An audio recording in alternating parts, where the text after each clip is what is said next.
انگریزی بولنا سیکھنا یہ صرف ایک زبان سیکھنا نہیں ہے، یہ اصل میں خود کو بدلنے اور زیادہ بہادر بننے کا سفر ہے، اور یہ 30 دن کا چیلنج بالکل اسی بارے میں ہے۔ اکثر یہ سوال ذہن میں آتا ہے نا کہ کیا مزید الفاظ سیکھنے کی ضرورت ہے، یا گرامر کو اور پختہ کرنا ہے، یا پھر اصل مسئلہ کچھ اور ہی ہے؟ تو اصل جواب یہ ہے، مسئلہ علم کا ہے ہی نہیں، مسئلہ ہے عادت کا۔ انگریزی میں مہارت صرف جاننے سے نہیں آتی، بلکہ روزانہ ایک نظم و ضبط کے ساتھ بولنے سے آتی ہے۔ تو یہ علم کا نہیں، عمل کا کھیل ہے۔ دیکھیں، یہاں دو طرح کی سوچ ہے۔ ایک سوچ کہتی ہے جب میں اچھا ہو جاؤں گا تب بولوں گا، یہ انتظار والی سوچ ہے، اور دوسری کہتی ہے میں بولوں گا اور پھر میں اچھا ہو جاؤں گا، یہ ہے ترقی کی سوچ۔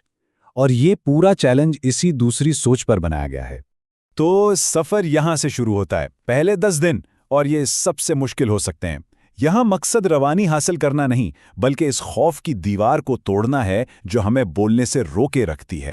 اس بات کو اچھی طرح سمجھ لیں، پہلے 10 دن کام اچھا بولنا ہے ہی نہیں، کام صرف اس خوف کو ختم کرنا ہے جو آپ کو خاموش رکھتا ہے۔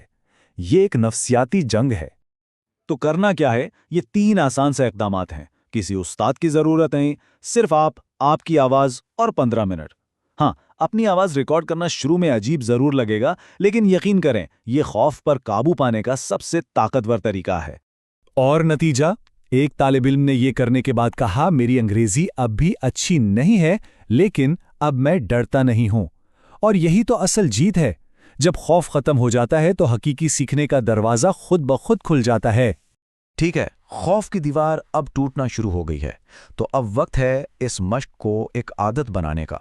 یہ مرحلہ مستقل مزاجی یعنی کنسسٹنسی کے بارے میں ہے۔ یہ ایک بہت بہت بڑی ذہنی تبدیلی ہے۔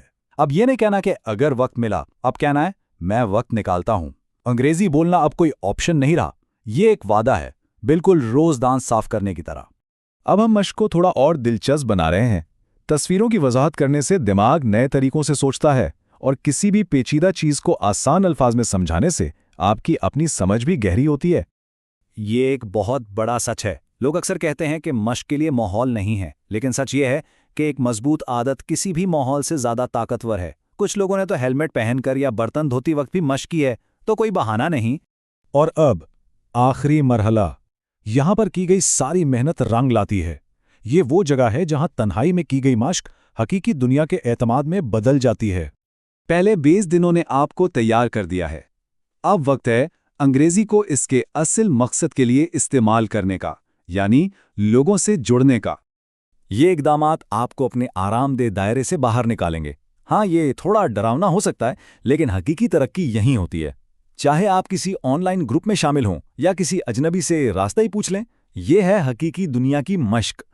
اور یہی تو اصل کامیابی ہے۔ مقصد کامل گرامر نہیں، بلکہ رابطہ قائم کرنا ہے۔ جب کوئی آپ کی بات سمجھ جاتا ہے تو بس آپ کامیاب ہو گئے ہیں، زبان کا مقصد پورا ہو گیا۔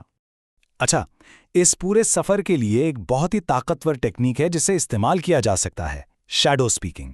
یہ تلفظ، روانی اور اعتماد کو تیزی سے بہتر بنانے کا ایک شاندار طریقہ ہے۔ طریقہ بہت آسان ہے۔ کسی فلم کا ایک جملہ سنیں، ویڈیو کو روکیں اور اسے ہو بہو دہرائیں۔ کسی نیوز اینکر یا اپنے پسندیدہ یوٹیوبر کی نقل کریں۔ مقصد ان کی طرح آواز نکالنا نہیں، بلکہ ان کے لہجے اور روانی کو محسوس کرنا اور اپنانا ہے۔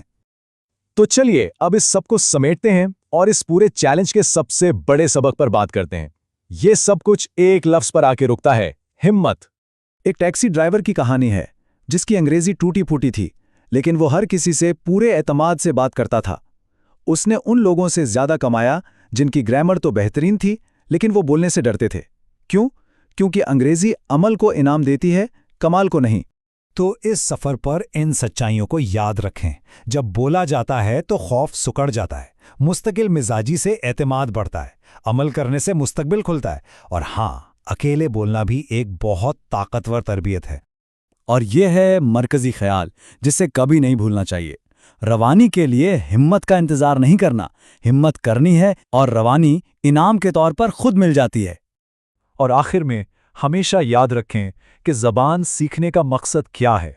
یہ کوئی امتحان پاس کرنے کے بارے میں نہیں ہے، یہ انسانوں سے جڑنے، خیالات کا تبادلہ کرنے اور سمجھے جانے کے بارے میں ہے، یہ رابطے کے بارے میں ہے۔ تو آخر میں سوال صرف یہ ہے، کیا اعتماد کا انتظار کیا جائے گا یا اسے پیدا کرنے کے لیے بولا جائے گا؟ انتخاب آپ کا ہے۔